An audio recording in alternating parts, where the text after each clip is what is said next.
UPSC 2020 के prelims में भी पूछा जा चुका है। प्रश्न है ब्लॉकचेन टेक्नोलॉजी क्या है, क्रिप्टो करेंसी इसके ऊपर कैसे काम करता है। तो चलिए जानते हैं। ब्लॉकचेन टेक्नोलॉजी खाते की तरह ही डिजिटल लेजर है जिसमें डिजिटल लेन देन और प्रोसेसिंग का हिसाब रखा जाता है। ब्लॉकचेन हर रोज हो रही लाखों करोड़ों डिजिटल लेन देन का हिसाब किताब रखने के लिए है।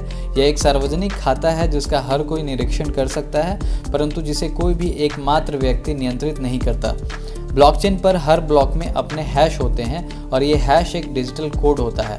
अगर आप कोई भी डिजिटल लेन देन करते हैं तो आपका कोड यानी कि हैश एक ब्लॉक यानी कि कंप्यूटर से जुड़ जाता है और जैसे ही वो जुड़ता है उस ब्लॉक का पहले से बना हुआ हैश इस नए हैश को अपने साथ जोड़ लेता है और फिर अपने से आगे वाले ब्लॉक को भेजता है और फिर उससे जुड़ जाता है। और ये प्रक्रिया पूरी दुनिया में हो रही करोड़ों कंप्यूटर के साथ निरंतर चलते रहती है। इस हैश को कोई बदल नहीं सकता क्योंकि ये कंप्यूटर के स्वतः प्रोग्रामिंग के कारण बनता है।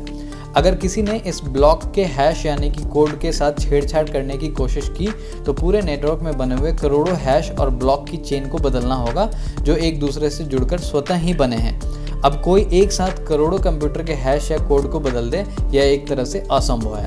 इस पूरे नेटवर्क को आप या मैं कहीं भी किसी भी माध्यम से देख सकते हैं, लेकिन इनसे जुड़े व्यक्ति की कोई पहचान नहीं होती। अब इसको एक उदाहरण से समझिए। जैसे कि आप ईमेल भेजते हैं तो हर एक इंसान का अपना एक ईमेल आईडी होता है, उसका लॉगिन आईडी और पासवर्ड उसका खुद के पास होता है। अगर आपको ईमेल भेजनी है तो आपको उस इंसान के ईमेल आईडी की ज़रूरत होती है, ना कि पासवर्ड की। यह ईमेल भी तो एक कोड ही है। यहाँ भी ईमेल आईडी के मालिक को आप पहचान नहीं पाएंगे जब तक कि आपको वो खुद आकर बता ना दे कि यही उसकी ईमेल आईडी है। क्या आप किसी की ईमेल आईडी को बदल सकते हैं? नहीं ना, क्योंकि ये कंप्यूटर ने स्वतः ही अपनी प्रोग्रामिंग के थ्रू जनरेट किया हुआ है। यह एक यूनिक कोड है। कोई भी अपनी ईमेल आईडी को एडिट नहीं कर सकता या बदल नहीं सकता। सिर्फ एक नया और दूसरा ईमेल आईडी ही बनाया जा सकता है।